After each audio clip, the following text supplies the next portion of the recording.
सोचिए जरा, हमारी कामयाबी के रास्ते में सबसे बड़ी रुकावट आखिर क्या होती है? आम तौर पे हमें लगता है कि शायद बाहरी हालात या दूसरे लोग हमें आगे बढ़ने से रोक रहे हैं।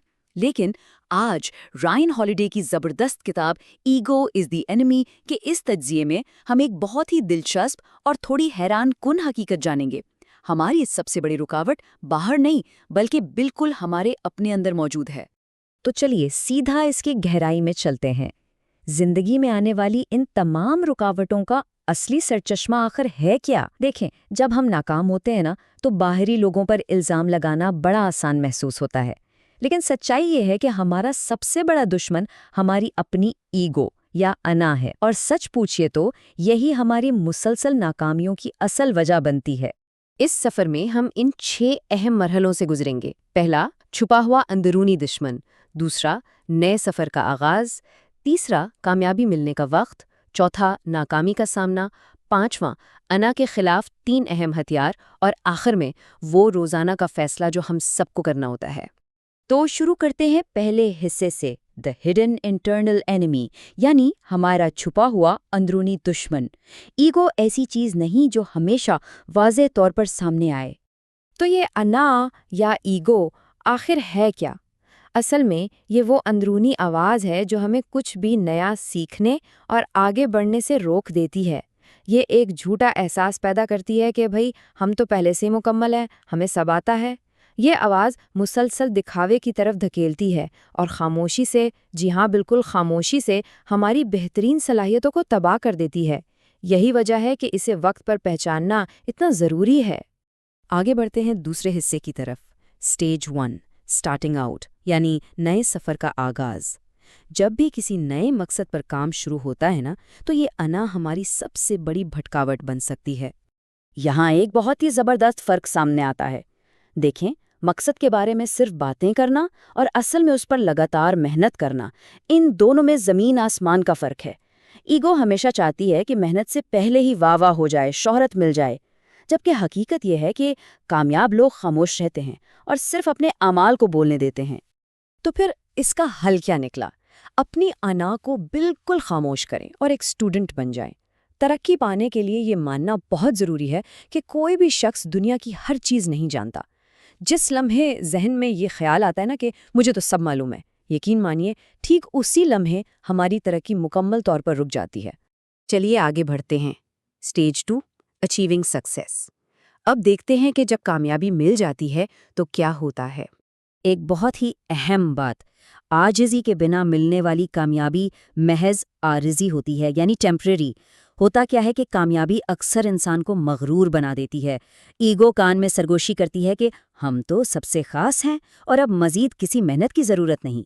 और इसी ज़हनियत की वजह से लोग अक्सर तनकीद को बिल्कुल नज़रअंदाज कर देते हैं, और ठीक यहीं से ज़वाल का आगाज़ होता है।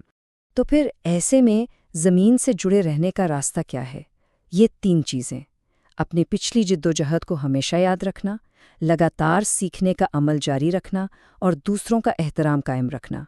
क्योंकि असली अज़मत सिर्फ बुलंदी पर पहुंचना थोड़ी है, बल्कि आजिज़ी और सीखने की भूख के साथ वहां टिके रहना है।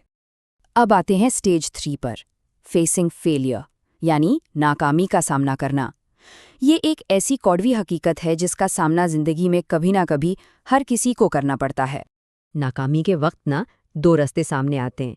एक तरफ ईगो का जहरीला रद्द-ए-अमल है, जहाँ शदीद शर्म महसूस होती है, मायूसी घेर लेती है, या फिर लोग ज़िद्दी बनकर दूसरों पे इल्ज़ाम लगाना शुरू कर देते हैं। दूसरी तरफ एक तरक्की पसंद सोच है, जहाँ नाकामी को किसी कहानी का एंड नहीं, बल्कि एक इंतहाई अहम सबक तस्वर किया जाता है। दुनिया के सबसे ताकतवर लोग वो हरगिज़ नहीं होते जो कभी नाकाम ना हों, बिल्कुल नहीं, बल्कि वो होते हैं जो अपनी ईगो को दरमियान से बिल्कुल हटा देते हैं और पूछते हैं, इस नाकामी से आखिर क्या सीखा जा सकता है, खामियों को बेहतर कैसे किया जाए। और यही वो लोग हैं जो अपनी गलतियों से सीखकर और भी ज़्यादा मजबूत होकर उभरते हैं। अब यहाँ जो खुलासा सामने आता है वो बहुत दिलचस्प है। ख्वाहिश, कामयाबी और नाकामी, इन तीनों मरहलों में ईगो हमें लगातार भटकाती है। कभी ये तवज्जो की तलब होती है, कभी गुरूर बन जाती है और कभी इल्ज़ाम तराशी। لیکن ہر بھٹکاؤ کے بالکل مقابل وہ صحیح رد عمل موجود ہے جو مسلسل سیکھنے اور عاجز رہنے پر مبنی ہے۔ اب جب دشمن اتنا چالاک اور طاقتور ہو تو اس سے نمٹنے کے لیے مناسب ہتھیار بھی تو چاہیے ہوں گے۔ تو آتے ہیں اگلے حصے پر، 3 weapons against ego۔ یہ 3 بنیادی ہتھیار انا کی طاقت کو بالکل ختم کر دیتے ہیں۔ پہلا ہے ہیوملٹی یعنی عاجزی، دوسرا ہے ڈسپلن یعنی نظم و ضبط، اور تیسرا ہے سیلف اویئرنیس یعنی خود آگاہی۔ یہ تینوں مل کر اس اندرونی جنگ کو جیتنے میں بنیادی کردار ادا کرتے ہیں۔ لیکن انہیں پریکٹیکلی کیسے استعمال کیا جائے؟ دیکھیں، عاجزی کا سیدھا سا مطلب ہے مسلسل سیکھنے کے عمل کو دل سے قبول کرنا۔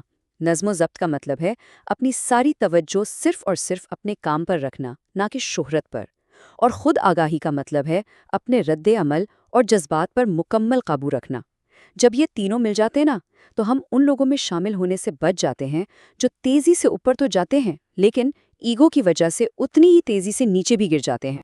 اور اب ہم اس تجزیے کے آخری اور سب سے اہم حصے پر پہنچتے ہیں، دی الٹیمیٹ ڈیلی چوائس، وہ روزانہ کا آخری فیصلہ۔ تو بات ساری یہاں آ کر رکتی ہے کہ دن کے آخر میں ہمیں کیا چننا ہے۔ ایک طرف خود کو دنیا کے سامنے ثابت کرنے کی وہ عارضی اور کھوکھلی خواہش ہوتی ہے، اور دوسری طرف خود کو خاموشی سے لگاتار بہتر بنانے کا ٹھوس عمل۔ سچ تو یہ ہے کہ یہی ایک چناؤ ہماری آنے والی زندگی اور اس کی صحیح سمت طے کرتا ہے۔ اس سفر کو ہم اس بہت ہی اہم سوال پر ختم کرتے ہیں، کیا ہمارا چناؤ صرف اپنے غرور کو بچانے کا ہوگا یا اپنا ٹھوس کردار تعمیر کرنے کا؟ ہمیشہ یاد رکھیے گا، جب ایگو کو ایک دشمن سے بدل کر اپنا خادم بنا لیا جاتا ہے نا، صرف تبھی اصل صلاحیتوں کو اجاگر کرنے کا راستہ کھلتا ہے۔